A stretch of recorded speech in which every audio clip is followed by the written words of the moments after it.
여러분, 요즘 알리익스프레스, 테무 진짜 많이들 쓰시죠? 근데 우리가 여기서 결제할 때 그 거대한 공용들의 결제 시스템 뒤에 사실 우리나라 기업이 있다는 거 혹시 알고 계셨나요? 바로 오늘 우리가 깊게 파볼 헥토파이낸셜이라는 회사입니다. 이 회사가 정말로 글로벌 이커머스 시장의 숨은 엔진 역할을 할 수 있을지, 그 성장 가능성부터 숨어있는 리스크, 그리고 제일 중요한 거죠. 그래서 우리는 어떻게 투자해야 할지 그 전략까지 한번 시원하게 파헤쳐 보겠습니다. 자, 오늘 우리가 다룰 이야기 순서입니다. 먼저 헥토파이낸셜이 도대체 뭐 하는 회사인지 알아보고, 이 회사를 이끄는 성장 동력은 뭔지, 또 반대로 어떤 리스크가 숨어 있는지도 짚어볼 거고요. 마지막에는 그래서 적정 주가는 얼마고, 구체적으로 어떻게 사고 팔아야 할지 매매 전략까지 딱 정리해 드릴게요. 네, 그럼 첫 번째 파트부터 바로 시작하죠. 도대체 헥토파이낸셜, 어떤 기업일까요? 네, 바로 이 기업들입니다. 우리가 정말 자주 쓰는 알리익스프레스와 테무, 이 거대 플랫폼들이 한국 시장에서 돈을 벌 때 그 결제가 매끄럽게 이루어지도록 하는 그 중심에 바로 헥토파이낸셜의 기술이 있는 겁니다. 이 회사는요, 무려 2000년부터 우리나라 핀테크 시장의 역사와 함께 해온 터줏대감 같은 곳이에요. 근데 이 회사의 진짜 무서운 점은 따로 있습니다. 바로 국내 모든 주요 은행, 23개 은행과 직접 전산망을 연결했다는 거예요. 다른 경쟁사들이 신용카드망에 기댈 때 헥토파이낸셜은 조용히 그리고 아주 단단하게 은행들과의 직통 라인을 구축해서 이건 뭐 누구도 쉽게 따라할 수 없는 기술적인 선벽, 즉 해자를 쌓아 올린 거죠. 그럼 이 회사는 돈을 어디서 벌까요? 이 차트를 보시면 아주 명확하죠. 역시나 온라인 쇼핑 결제를 대신해주는 피지 서비스가 매출의 절반 이상을 차지하고요. 그 뒤를 이어서 마진이 쏠쏠한 간편연금 결제, 그리고 꾸준히 돈을 벌어다주는 가상계좌 서비스가 받쳐주고 있습니다. 사업 포트폴리오가 꽤나 안정적으로 짜여있다는 걸 알 수 있죠. 자, 이제 헥토파이낸셜이 어떤 회사인지는 대충 감이 오시죠? 그럼 지금부터가 진짜 중요합니다. 투자자들이 왜 이 회사에 주목하는지, 헥토파이낸셜의 미래를 이끌고 갈 두 개의 강력한 성장 엔진을 한번 뜯어보겠습니다. 일단 이 회사가 뛰고 있는 판 자체가 어마어마합니다. 무려 259조 원. 이게 바로 우리나라 온라인 쇼핑 시장 규모거든요. 게다가 지금도 매년 15%가 넘게 폭발적으로 크고 있으니 헥토파이낸셜은 정말 좋은 운동장에서 뛰고 있는 선수인 셈이죠. 첫 번째 성장 엔진, 바로 크로스보더 정산입니다. 말이 좀 어렵죠? 쉽게 말해 해외 기업들의 국내 결제를 도맡아 처리해주는 서비스예요. 아까 말씀드린 알리, 테무의 성장이 곧 헥토파이낸셜의 돈벼락으로 이어지는 구조, 바로 이겁니다. 생각해보세요. 해외 기업이 우리나라에서 장사하려면 은행망도 연결해야 하고 원화 정산도 해야 하고 머리 아픈 일이 한두 가지가 아니거든요. 이걸 헥토파이낸셜이 원스톱으로 싹 해결해 주는 겁니다. 심지어 이 사업은 마진율도 엄청 높아서 2025년까지 여기서만 이익을 2배, 100억 원 이상으로 늘리는 게 목표라고 해요. 회사 전체 이익 규모로 생각하면 이 사업 하나가 실적을 완전히 바꿔놓을 수 있는 그런 어마어마한 잠재력을 가진 거죠. 자, 그리고 두 번째 성장 엔진은 이건 좀 더 미래로 가는 이야기입니다. 바로 스테이블 코인 혁명. 이건 어쩌면 정말 이 회사의 운명을 바꿀 게임 체인저가 될 수도 있습니다. 스테이블 코인이 뭐냐면요, 이름 그대로 안정적인 코인이에요. 보시는 것처럼 1코인이 항상 1달러의 가치를 갖도록 설계된 디지털 화폐입니다. 그러니까 이건 비트코인처럼 투자나 투기 대상으로 만들어진 게 아니라 진짜 돈처럼 쓰기 위해서, 특히 결제 수단으로 사용하기 위해 만들어진 거죠.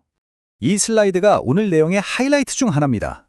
헥토파이낸셜이 글로벌 1위 스테이블 코인 발행사인 서클과 국내 최초로 파트너십을 맺었습니다. 이게 뭘 의미하냐면요, 기존에는 기업 간에 해외로 돈 보내려면 며칠씩 걸리고 수수료도 엄청 비쌌잖아요. 이제 그걸 스테이블 코인을 이용해서 거의 실시간으로 아주 저렴한 비용으로 처리할 수 있는 길을 우리나라에서 가장 먼저 열었다는 뜻입니다. 이건 정말 엄청난 선점 효과예요. 와, 이야기만 들으면 당장이라도 주식을 사야 할 것 같죠? 하지만 모든 투자에는 동전의 양면이 있습니다. 항상 좋은 면만 볼 수는 없어요. 지금부터는 헥토파이낸셜의 화려한 모습 뒤에 숨어있는 우리가 반드시 알아야 할 리스크들을 아주 냉정하게 짚어보겠습니다. 이렇게 장밋빛 미래가 펼쳐져 있는데 정말 아무런 위험 요소도 없을까요? 우리가 놓치고 있는 함정은 과연 뭘까요? 가장 먼저 짚고 넘어가야 할 내부 리스크는 바로 이겁니다. 유동성의 착시. 재무제표를 딱 보면 회사에 현금이 막 수천억 원씩 쌓여 있는 것처럼 보여요. 근데 이게 함정입니다. 사실 그 돈의 대부분은 우리 같은 소비자가 낸 돈을 판매자에게 전달해주기 위해 잠깐 보관하고 있는 정산대금이에요. 즉, 회사 돈이 아니라 그냥 거쳐가는 돈이라는 거죠. 이걸 모르고 투자하면 큰 착각에 빠질 수 있습니다. 외부 리스크도 무시할 수 없죠? 만약에 알리나 테무 같은 아주 큰 고객사가 갑자기 돈을 못 주겠다고 하거나 최악의 경우 망해버리면 어떻게 될까요? 그 손실을 헥토 파이낸셜이 그대로 떠안아야 할 수도 있습니다. 또 야심차게 준비하는 스테이블 코인 사업도 결국은 정부 규제의 손바닥 안에 있거든요. 규제 방향이 어떻게 튀느냐에 따라 사업의 속도가 확 달라질 수 있다는 점도 분명한 변수입니다. 좋습니다. 이제 성장 엔진과 리스크, 양쪽 얘기를 다 들어봤습니다. 그럼 가장 중요한 질문이 남았죠. 이 모든 걸 고려했을 때 그래서 이 주식 도대체 얼마가 적정 가격일까요? 한번 숫자로 따져보겠습니다. 자, 표를 한번 보시죠.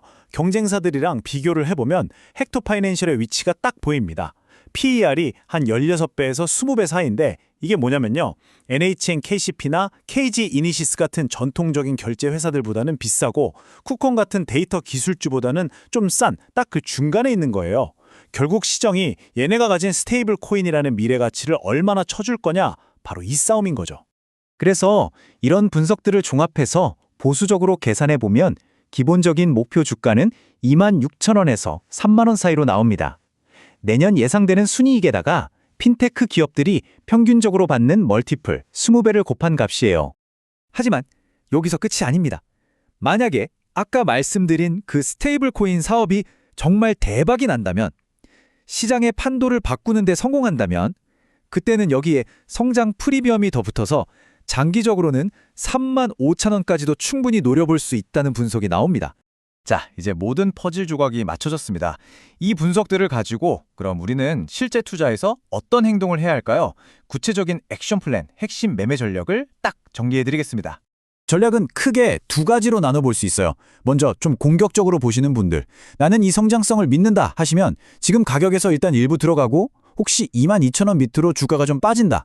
그럼 이건 기회다 하고 더 담는 거죠. 목표는 저 위 35,000원을 보는 거고요. 반면에 나는 좀 안전하게 가고 싶다 하시는 보수적인 분들은요. 2만 원이라는 중요한 지지선에서 딱 버텨주고 다시 올라가는 걸 눈으로 확인하고 그때 들어가는 겁니다. 대신에 19,000원이 무너지면 그때는 미련 없이 딱 끊어내는 그런 방어적인 전략이 필요하겠죠. 헥토 파이낸셜은 지금 전통금융과 블록체인이라는 새로운 미래 기술, 그 거대한 교차로의 한가운데 서 있습니다. 이 회사가 가진 독보적인 금융 인프라와 미래를 향한 과감한 도전. 과연 이 도전의 끝은 어디일까요? 그 판단은 이제 여러분의 몫입니다.